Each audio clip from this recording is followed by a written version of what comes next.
If it's done to Palestinian people, it's all right, but if it is done to a European, then it's not acceptable.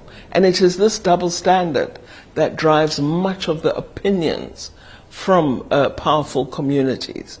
So when a warrant is issued for President Putin, everybody says hurrah and celebrates.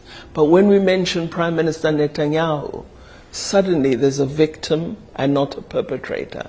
We have to apply international law equitably for everyone, so that whoever breaches it, we as the world community must agree that they'll be held to account. Here's a reminder to please like and share the video and subscribe to our channel to watch more videos on Africa's geopolitics, economy, and changing landscape. We have decided to bring videos on something nobody talks about: African politics, economy, and increasing power. Let's continue now. We want to modernize the global governance system to be more democratic, more representative. And if you share those ideals, then BRICS is your home, it's where you should be. And we're thrilled that beyond the number we have now, there are many more countries showing an interest in becoming full members of BRICS, and others that would like to be partner members who may participate in some of our activities and not all. So I think, today was really interesting, and I'm sure in the months ahead, we're going to get to understand each other far better than we may do now, and we'll give very careful thought to the level of expansion that we should permit. I think I want to just say that with respect to BRICS, we've always been very careful about behaving like the well-known powers of the world, who tend to be anti-something and who behave as big powers that can clamp down on you. We are more positive in our intention. We wish to establish systems that allow development to proceed smoothly, systems that are inclusive, systems that don't act against weaker economies and seek to destroy them or hold them down. We don't wish to behave like big powers do of the North. So I want to draw that distinction. So having said that, I can confirm that we are concerned at the unilateral imposition of sanctions and its impact on many developing countries, and we would like to develop a system that allows us to exchange financially without having to be afraid that there'll be some punishment which will follow such exchange. So really looking at diversifying international payment systems is an important agenda we've set ourselves, and I think the conclusions are going to be tabled at the Kazakh summit that Russia will host later this year. So we're making progress in the deliberations. We have previously expressed our concern that the implementation of international instruments is often done in a manner that exhibits inequity in terms of how we look at countries, but also a double standard in what we regard as human rights and abuse and what is accepted as all right. If it's done to Palestinian people, it's all right, but if it is done to a European, then it's not acceptable. And it is this double standard that drives much of the opinions from powerful communities. So when a warrant is issued for President Putin, everybody says hurrah and celebrates. But when we mention Prime Minister Netanyahu, suddenly there's a victim and not a perpetrator.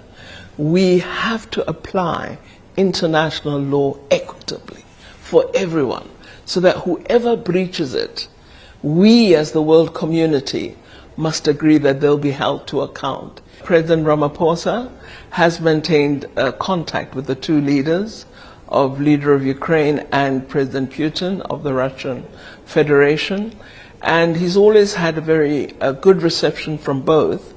We would like to see the two in a room, and we're increasingly working at persuading that there should be a meeting in which Ukraine and Russia are present.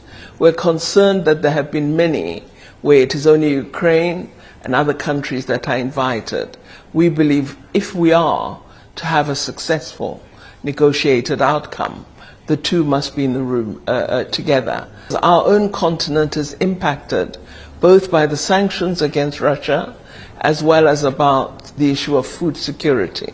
So peace and security are critical for Africa's progress and development, and so we must continue to be a party to these peace efforts. I'm not quite sure what it hoped would be achieved. Our own advice was that it may be better to have a meeting at the officials level between Russia and Ukraine, and then subsequent to that, move on to a bigger conference. But before deliberations between the two, even if it's at inception stage, we felt this wasn't really a good step to take, because it will be theater rather than a real focus on achieving a cessation or indeed a proper peace negotiation. So we are concerned, and we will attend at the level of one of our advisors, but our intervention will always be that there has to be the two in a room, and greater effort must be directed at engaging Russia and ensuring that we bring the two into a space where a way forward can be mapped out.